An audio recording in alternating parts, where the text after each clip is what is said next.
Bonjour, chers élèves. Comment allez-vous? Ça va, d'accord, merci bien. Et soyez les bienvenus alors. Aujourd'hui, nous avons notre cours qui porte sur description d'un lien extraordinaire en expression écrite. Mais avant d'approfondir, n'est-ce pas, ce cours, je voudrais nous rappeler qu'il y a 2 jours, nous avons, n'est-ce pas, participé à un cours qui porte sur les formes, n'est-ce pas, des phrases. Et nous avons la forme affirmative et la forme négative. Et nous avons donné assez d'exemples pour illustrer ces 2 formes. Donc, pour mieux comprendre, n'est-ce pas, la description d'un lien extraordinaire, je vous rappelle ceci.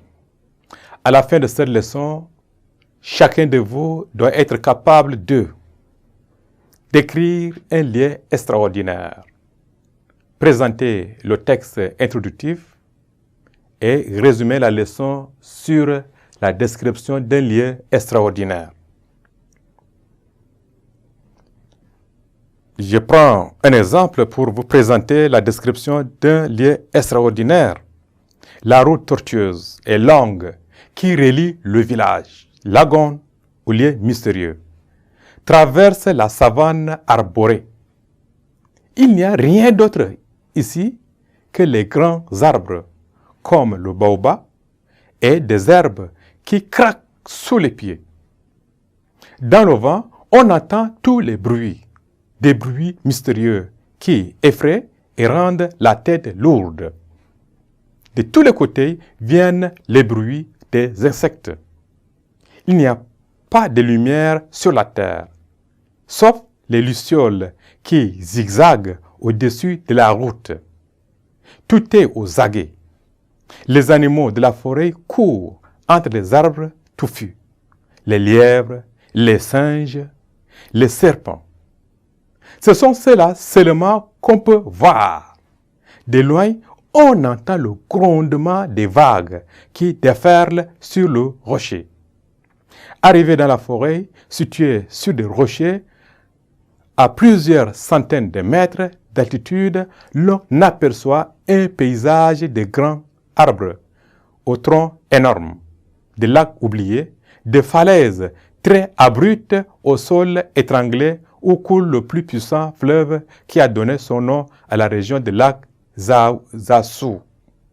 Pendant les saisons des pluies, le fleuve se gonfle et s'accélère, arrachant sur tout son passage.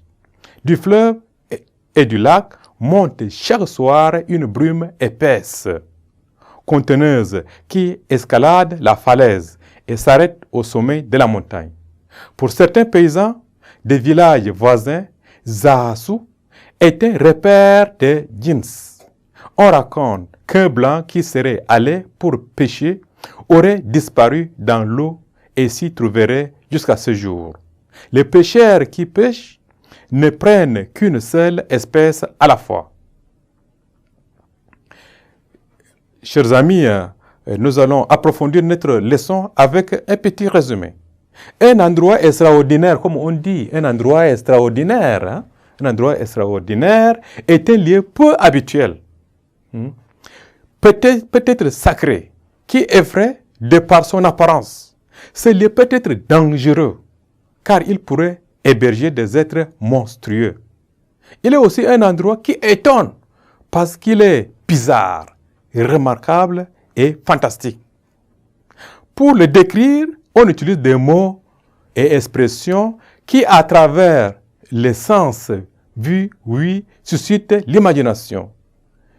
Grand arbre, le baobab, comme le baobab. Hein? Le baobab, n'est-ce pas? Comme le baobab. Un grand arbre comme le baobab. Arbre touffu. Tronc énorme. Vous voyez? Des bruits mystérieux. Mystérieux. Des bruits mystérieux. À propos de cet endroit, notez bien, les adjectifs qualificatifs, les propositions relatives, les adverbes jouent un rôle important dans la description d'un lieu extraordinaire. Vous comprenez?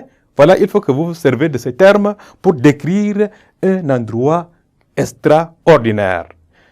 Chers élèves, je voudrais vous dire que notre cours paraît assez intéressant pour décrire un lieu extraordinaire, mais j'aimerais m'arrêter à ce niveau et nous allons continuer, n'est-ce pas, à la suite avec d'autres cours prochainement. Au revoir et à la prochaine séance.